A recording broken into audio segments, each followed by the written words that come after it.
कबीर रसखान धर्म से मुस्लिम थे, लेकिन भगवान कृष्ण के ऐसे दीवाने हुए वो कि उनका विश्व में नाम हो गया। एक दिन की बात है, रसखान जी एक दुकान पर जाते हैं, पान की दुकान पर। सभी लोग ध्यान से सुनेंगे इस कथा को, बहुत ही भक्तिमय कथा है। रसखान जी जैसे ही पान की दुकान पर जाते हैं, खान साहब ने पूछा कि हमें पान खिला दीजिए, लेकिन ये बताइए कि जो ये तस्वीर लगी हुई है यह किस बालक की है।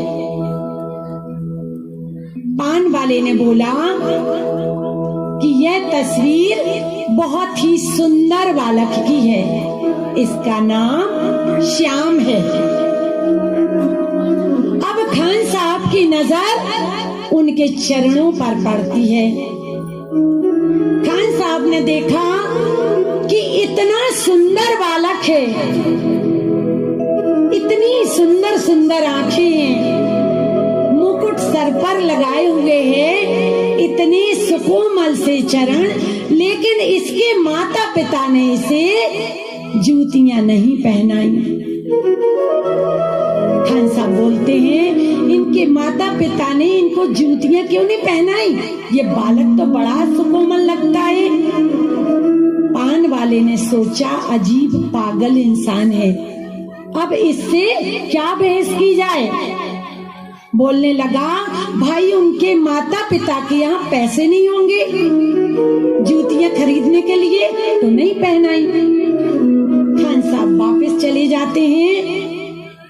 अब जब दूसरे दिन वो आते हैं, छोटी छोटी सी जूतियां दोनों हाथ में लिए उस पान वाले के यहाँ आते हैं और कहते हैं, ये जूतियां इस बालक के माता पिता को दे दीजिएगा मेरी तरफ से, क्योंकि मुझे बहुत दुख हो रहा है, इतना कोमल बालक और इसके पैरों में जूतियां नहीं है।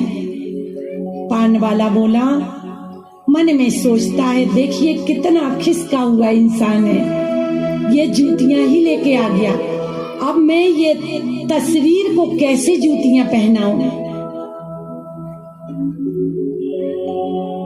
बोलने लगा कि तुम ही जाकर पहना दो। वो बोलते हैं, ये बालक हमें कहाँ मिलेगा? पान वाले ने बोल दिया, ये आपको वृंदावन में मिलेगा, इसका नाम श्याम है, आप पता पूछते जाना, कोई ना कोई इसका पता अवश्य बता देगा। अब रसखान जी हाथों में दोनों जूतियां लिए भगवान श्याम का पता लगाते हुए निकल जाते हैं।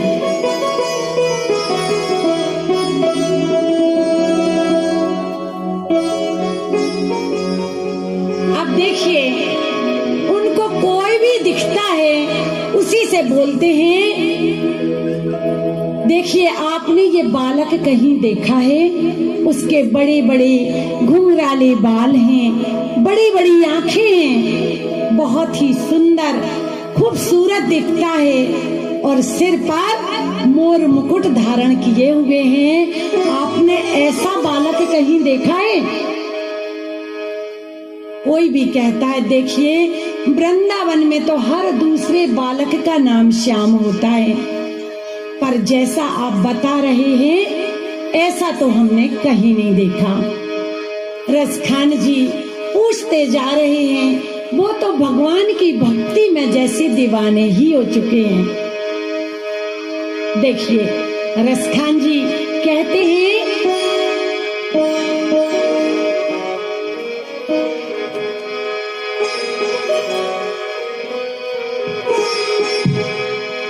बताओ कहाँ मिलेंगे श्याम,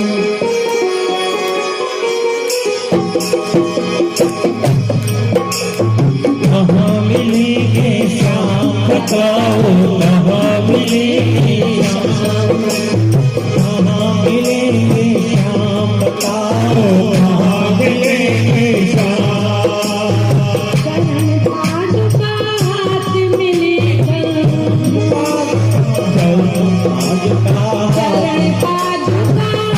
मिलकर पूछ रहे रसिकान बताओ कहाँ मिलेंगे श्याम बताओ कहाँ मिलेंगे श्याम बताओ कहाँ मिलेंगे जहाँ चरण पादुका हाथ में लेकर पूछ रहे रसिकान बताओ कहाँ मिलेंगे श्याम बताओ कहाँ मिलेंगे श्याम बताओ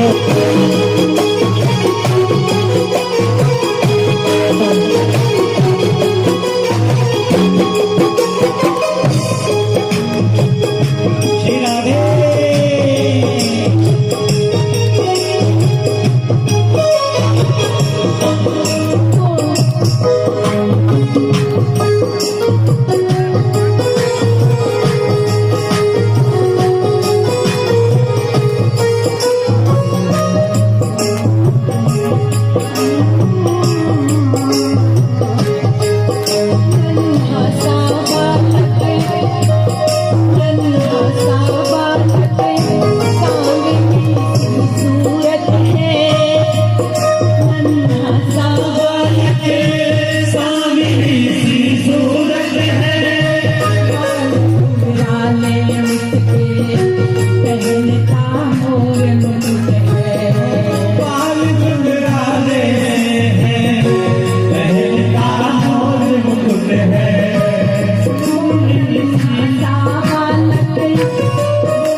पीछे चल रहे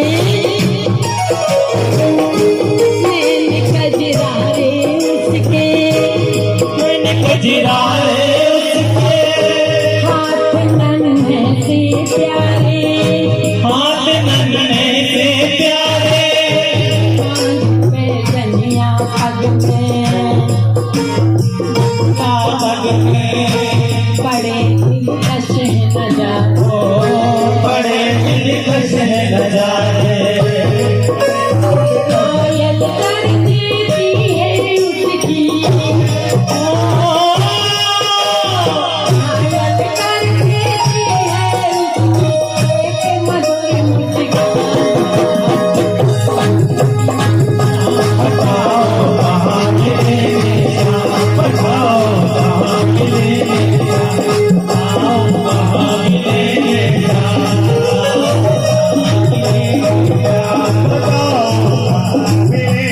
श्री राधे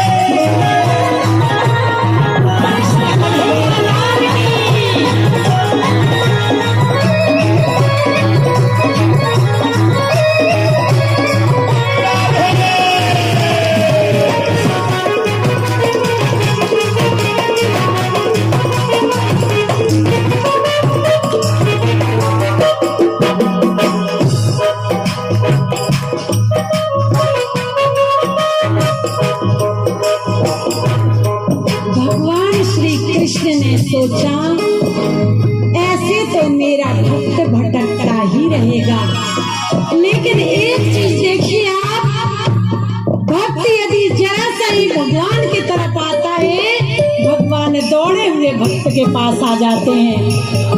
बाल कृष्ण भगवान रसखान के साथ साथ चल रहे हैं,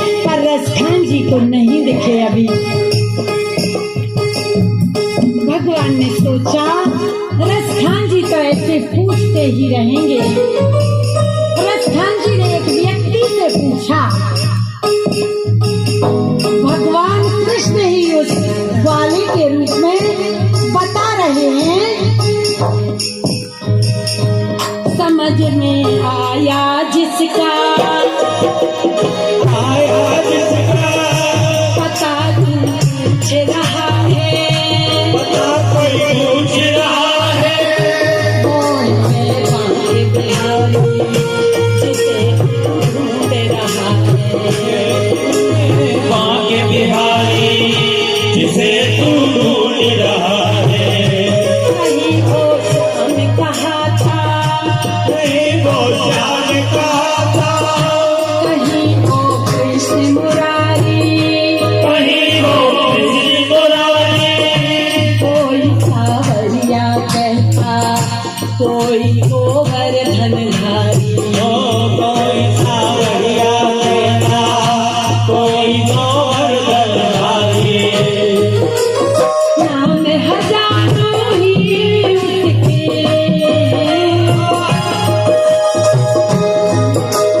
नाम हजारों हैं उसके, ओ नाम हजारों ही उसके, कई जगह है।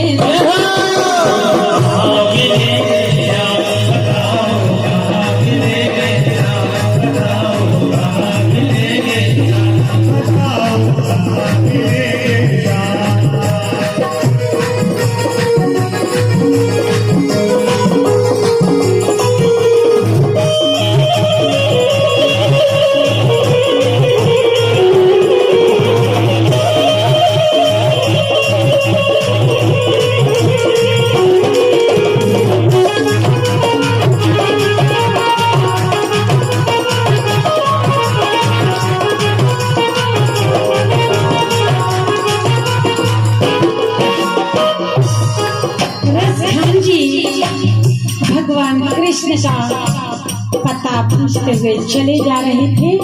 उस व्यक्ति ने वो मंदिर बता दिया।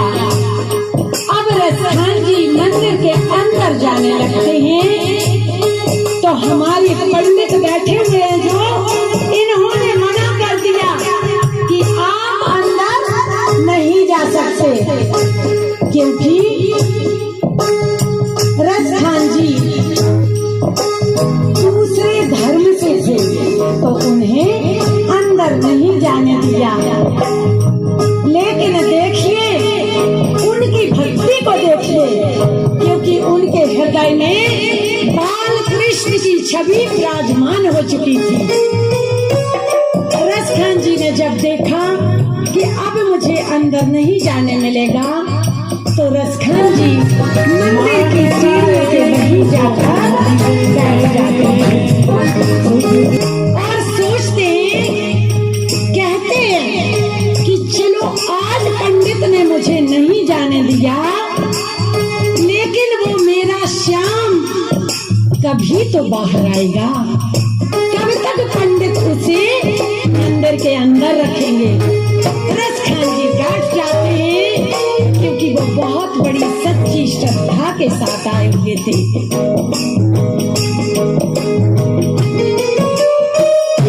मुझे ना रोको भाई, मुझे ना रोको भाई, मेरी समझो मजबूरी, मेरी समझो मजबूरी।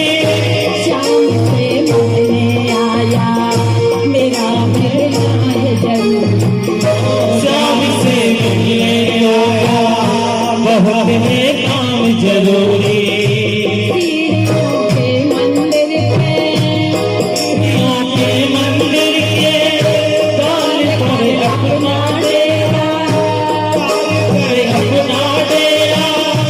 कभी तो घर के बाहर हाथ आएगा मेरा। कभी तो घर के बाहर श्याम आएगा मेरा।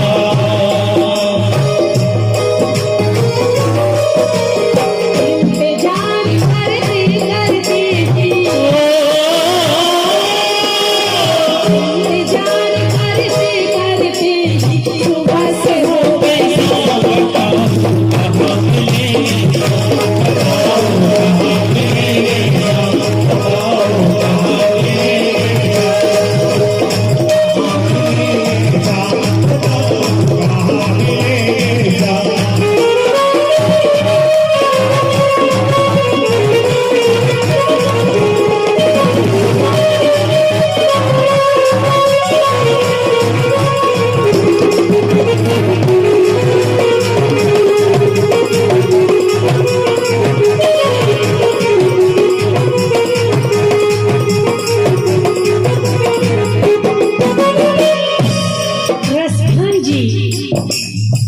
से बैठे बैठे शाम हो गई, फिर भी वो वहां से नहीं उठे।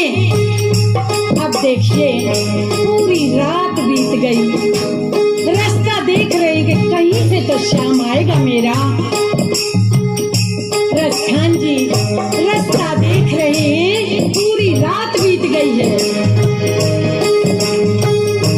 जाग कर रात बिताई, भोर होने को आई,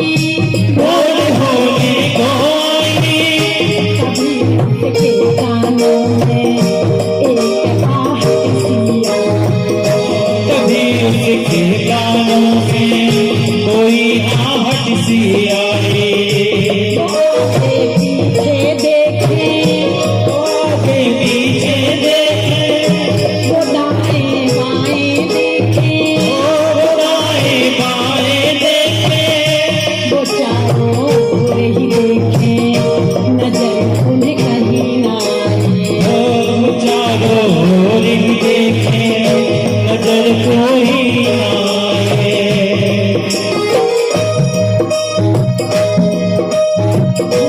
नजर को कदम से देखा,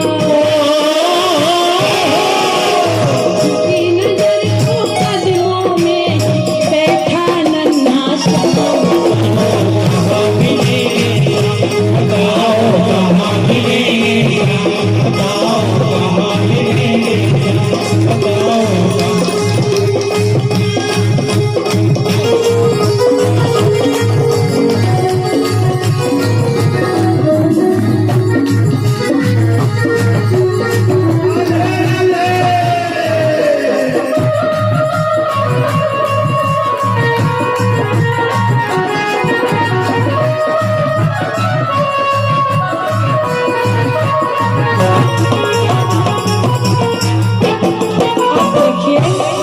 रसखान जी भगवान कृष्ण को बार बार गले लगा रहे हैं और उनसे पूछते हैं कि तुम्हें हम कितने दिनों से ढूंढ रहे हैं, तुम कहाँ थे। भगवान कृष्ण कहते हैं कि देखो, तुमने मुझे जिस रूप में पुकारा है, उस रूप में आते आते मुझे इतनी देर लग गई, क्योंकि तुमने मुझे बाल कृष्ण के रूप में पुकारा है और भगवान बाल कृष्ण का रूप गोकुल में रहा है। तो आपने जिस रूप में पुकारा, उसके लिए मुझे पहले गोकुल जाना पड़ा और गोकुल से फिर चलकर वृंदावन आने में मुझे इतनी देर लग गई। बोलिए बाल कृष्ण भगवान की। अब रसखान कन्हैया को गोद में बिठा लेते हैं। उनके मन में तो वही बालक है, ये वो नहीं समझते कि ये परमात्मा है, वो समझते हैं कि ये वही बालक है, लेकिन इतनी प्रीति हो जाती है उनकी उनसे। अब बालक को गोद में बिठा के बहुत ही प्यार दुलार कर रहे हैं। अब जो वो जूतियां लाए हुए थे, तो जैसे ही उन्होंने उनके पैर देखे, पैरों में कांटे चुभे हुए हैं, छाले पड़े हुए हैं। रसखान जी कहते हैं,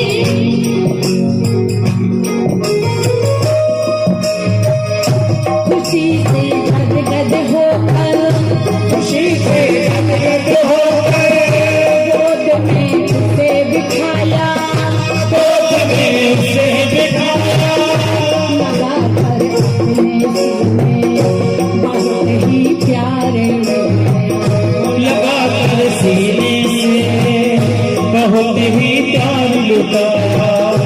पादुका पहनाने को, पादुका पहनाने को, पाँव जैसे ही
सच्ची भक्ति।